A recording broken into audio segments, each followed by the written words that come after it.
Now, the Brian Beatty Real Estate Show continues on Charleston's Big Talker, 1250 WTMA. Welcome back, folks, as the Brian Beatty Real Estate Show continues here on the Big Talker, 1250 WTMA and WTMA.com. I'm, of course, your host, Brian Beatty. Thanks for joining me this morning as we talk about the real estate market, what's happening out there. I want to give you guys some stats on what's just happening here locally in our market. I want to talk a little bit about the national market and how that relates to us. And then I want to give you guys some insight into just what deals are kind of looking like right now. You know, what I think might be fascinating for folks to better understand is kind of what happens kind of agent to agent. What does that communication look like? What happens behind the scenes? You know, I think a lot of people appreciate, frankly, my willingness to peel back the curtain on this industry and help you understand what happens when you hire somebody to do a specific job in real estate. If you're going to sell your home, here's likely what's going to happen. Here's how most agents do it. Now, every agent's different. I get that, and I can't speak for those agents. I can tell you, however, what most people that we work with have experienced when hiring an agent that ended up not selling their house, and then they hired us and we did. So I've got a long list of stories to tell. We won't, of course, go into all those stories, but we'll take that information and we'll say, you know, if you're going to buy a house, here are the things that I would watch for.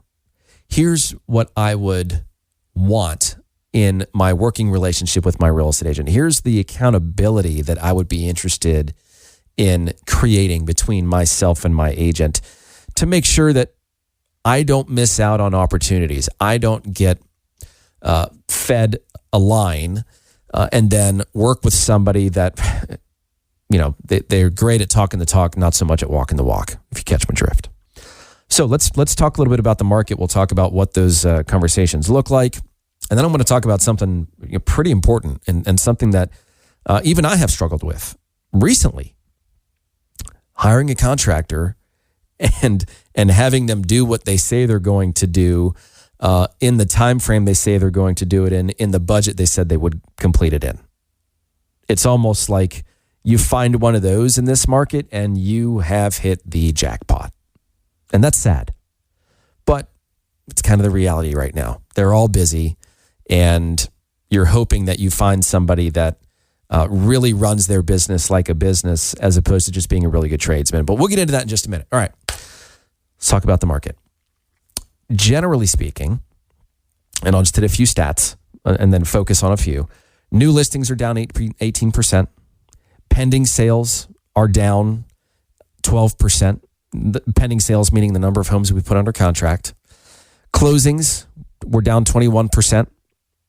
And it's not looking great if you're a buyer, if I'm being honest. I know you guys have kind of been waiting for that good news, waiting for the tide to shift in your direction. I think we've got a little longer to wait. And it all revolves around inventory, right? Like we've been talking about for years on this program, it all revolves around inventory. The more options a buyer has, the less likely they are going to be willing to pay the seller's price because they can say, well, if you don't like this, I've got 3 other people that I can present my offer to.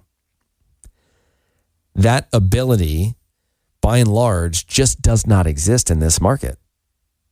You know, the fear of loss is almost entirely on the buyer's side rather than on the seller's side. That's one of the great ways that you can tell what kind of market we're in, is who, generally speaking, is feeling that fear of loss more. Is it the seller or is it the buyer?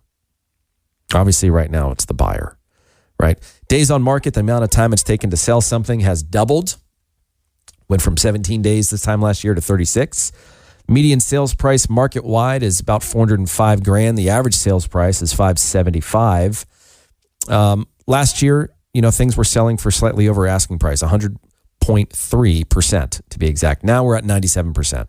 Not a huge difference, but it does show that, hey, there is some affordability. There is some negotiability in these listings. It just depends on that specific property, right? These are averages. So let's take that into account.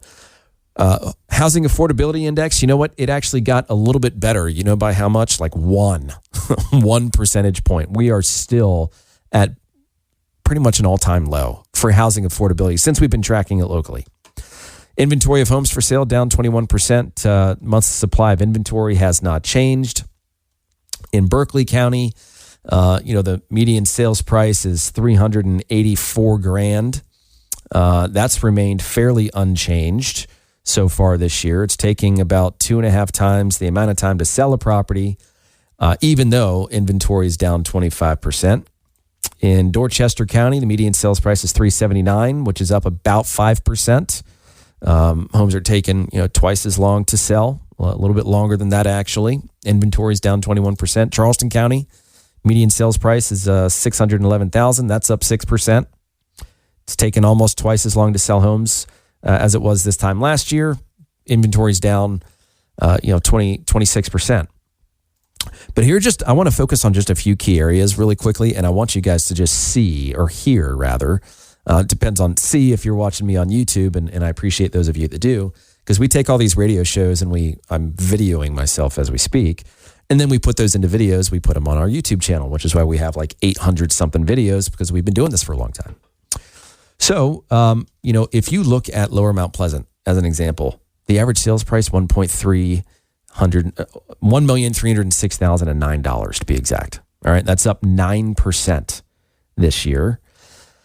Inventory's down 27%. It's taken 24 days to sell a home as opposed to 11. Oh no. Downtown Charleston, average sales price is up 24%. Average sales price is now basically $2.1 million. Unbelievable. No real change in the amount of time it's taken to sell something. Inventory's down 25%. In North Charleston, the average sales price $326,000. 27 days to sell it. Inventory's down 21%. Somerville, average sales price is $401,000. Properties are selling for 97% of asking price. It's taken about 2.5 times as long to sell a home, 37 days. Inventory's down 20%. And then let's do James Island and West Ashley. James Island, average sales price $711,000. That, to me, kind of jumped out of the page. I used to live on James Island. That's where I bought my first condo. And I'll tell you what, it was not anywhere near $711,000. Let's go to West Ashley. Average sales price, $536,000. Properties are selling in 23 days for 98% of asking price. Inventory is down 31%. And then just for fun, while I've got you, let's do Sullivan's Island. Wait until you see this. Here we go. Average sales price, $4,579,148, which is up 2%. Properties are back to taking a little while to sell, though. They're 81 days was the average. That being said, there have been 27 sales. It's not a huge sample size. And there's only 9 homes for sale. So on all of Sullivan's Island. Super competitive market to be in, by the way. Super awesome market to sell a home in. Call me if you want to sell one of those. We've got some great success in selling high-end luxury homes. And whenever we get the opportunity, we answer the call. So would appreciate anything that we can do to help you out, regardless of what kind of home you're in or what kind of situation you're in. That's really, again, the purpose of the show is to arm you with the information, the trends, the insight, the benefit of my experience, so that you're prepared, so that you know what to expect. And hopefully, this is kind of selfishly a hope of mine for you, is that you raise the bar of expectations for yourself and the agent that you work with. The reality is, and there's a great article that came out recently talking about the fact that there are just too many agents and it is harming the public. I mean, really, that's what the article says. And you'll be able to, if you just type in real estate news and you look back about a week or so ago, that was basically the headliner. It was a really interesting read. But anyways, when it comes to transactions right now, the one thing that I find really interesting, and then we're going to shift gears, we're going to talk about all these scams with contractors that you guys need to be prepared for. But I think what's really interesting right now is that we're at this particular stage in the market where it seems like buyers and sellers and even agents are very stuck in their ways. They are immovable in many instances. They are not willing to compromise. The default is to play hardball. And it's almost like this massive game of chicken, right? Who's going to break? Who's going to turn first? Who's going to give in first? Perfect example. We have a property a few months ago that is supposed to sell. The tenant that was living in the property was supposed to leave. We end up finally getting them out of the property, but they left a bunch of stuff behind. The seller is basically unwilling to go in and clean out the property because he says it's the tenant's responsibility. The property manager is saying it's the tenant's responsibility. No one's taking, ownership of the situation, and we got to close. We've got a deadline in which we have to clear out this house and provide it to the buyer. I mean, contractually, we're obligated to that, or we have to remove all personal property. I mean, it's kind of in the boilerplate section of the contract that says you have to deliver a clean home. No one was moving. But I know the buyer's situation. We represent the seller, by the way. I know the buyer's situation. They have nowhere to go. The moving truck is coming from out of state. The other agent has sold hardly anything. They really want that commission check. That commission check for them is a big deal. It was a huge deal for them. We know that because we ended up having a conversation with that agent about that. And obviously, I'm not going to get specific enough for you guys to be able to determine which transaction of ours this was. And I'm not here to overshare anyone's personal situation, but there was a little bit of desperation on all fronts, but no one was going to kind of break until the last minute. And so what happens is stress just starts to compound, right? Things get more stressful and more stressful. Deadlines approach. We've got a mountain full of work that we need to do between now and the time we're supposed to close in order to remain contractually compliant, right? What do? We end up just going and getting all the stuff out of the house, right? We have to do what we have to do. The seller's not in a position to do it. We decided to just take it upon ourselves. We asked the other agent to help. We asked the other, we asked for some help. We didn't get any. It's fine. It is what it is. We're going to do what we need to do to help as many people as possible get from point A to point B in a financially rewarding way. Would it have been nice to have some help? Sure, of course. But, and maybe that's not the best example. I've got plenty, but I think they're frankly a little too recent to use in this setting because those were sensitive situations and volatile situations. Not everything goes perfectly according to plan, in case you guys have never sold a piece of real estate before. But anyways, we're good problem solvers. We're even better problem finders. In many of these situations, we were able to identify the issues before they became issues, real issues, and help these people transition into the next chapter of their lives. So the point in saying all of that is there comes a time in a transaction, like especially if you're a seller, where if you've got a contract in hand that is just really good, it's above your asking price, it's cash, there are hardly any contingencies, or maybe they're getting a loan, but they say, hey, you know what? I don't even care if the appraisal comes in lower than the amount that I'm willing to pay for the house. I'm going to buy it regardless. So if, let's say we're buying the house for $500,000 and it appraises for $475,000, I'm just agreeing up front that whatever that appraised amount is, the difference between that and the sales price that I've put on this contract, I'm just going to give you in cash. Okay. We're going to make this work.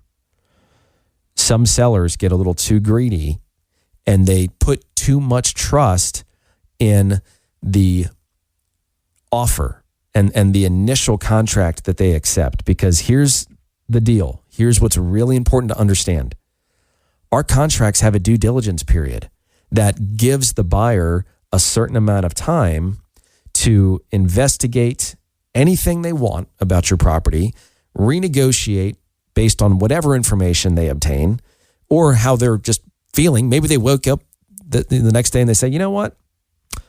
I think I want that seller to drop their price $10,000 or I'm going to walk. Maybe they wait, maybe there's a 10-day due diligence period and they wait 8 days to ask you to drop your price. Because now all that activity that you had on your house is now gone. Those buyers have either found something else or, they know that whatever offer they made wasn't good enough. Maybe they're just out. Who knows? Who knows what that situation is? But buyers have gotten good at playing the game. Agents have gotten good at coaching buyers on how to play the game. You need to work with a real estate agent when you're selling your home that has frankly, a massive amount of experience and knows how to play hardball, but also knows when to give in, right? When to take the offer and run to the bank with it. Let's talk off air if you have any questions, if you're thinking of selling your home, if you want access to our list of off-market properties, anything we can do to help. 843-800-0065. That's 843-800-0065. Or go to our website, listingsincharleston.com. That's listingsincharleston.com. Stick around, folks, for more of the Brian Beatty Real Estate Show right here on the Big Talker 1250 WTMA. Hear the Brian Beatty Real Estate Show every Saturday morning at 9 and each Sunday morning at 10 on 1250 WTMA and WTMA.com.